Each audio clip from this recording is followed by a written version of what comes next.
All right. How do we super connect with our team? I got a little juicy mouth there. The Human Resources Department requires that I be available once a month to discuss workplace disputes with my employees. The rules do not specify whether or not I'm allowed to listen to Willie Nelson on my headphones. And Kyle parked his car in my spot again. Now that is the fourth time this month. Hello, Sorry.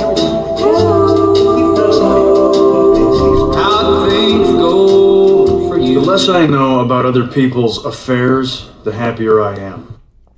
That's rough right there.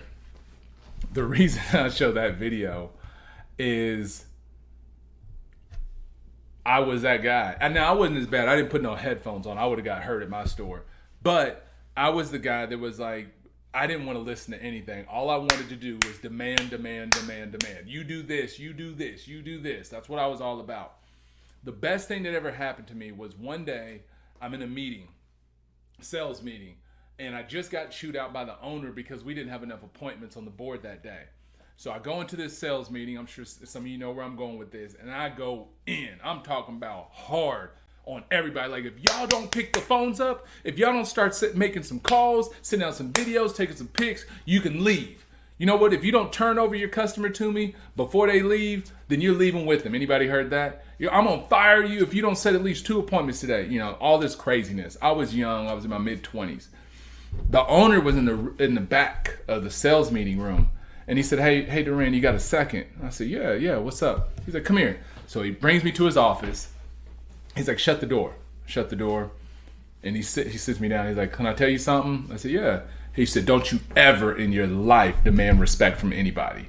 He said, who do you think you are that you can just use your title and you think that you can just tell people that they're going to have to do something no matter what? He said, that's not how it works. And don't you threaten to fire another single person. He said, in fact, you fire so many people here recently, I can't even keep up with the people on the board. He said, I'm seeing different faces every other week. He said, stop it. He said, in fact, here's the new rule. You are not allowed to fire a single person until you put your blood, sweat, and tears into every individual. I'm talking about you go all in and see them grow. Until you get to that point, you can't fire another soul. And I said, yes, sir, after I got done like crying. It was one of those ones where he brought me down. They called it the peanut butter sandwich. It started off soft, punch you in the mouth, and then send you off with a smack on the bottom. That's what he did to me. But it changed the rest of my life. Because after that, we went 2 years and we didn't lose a single salesperson. I'm going to say that again for the people in the back. We went 2 years and didn't lose a single salesperson. That's unheard of. And it happened because we created a culture of winning and wanting to help people thrive and win.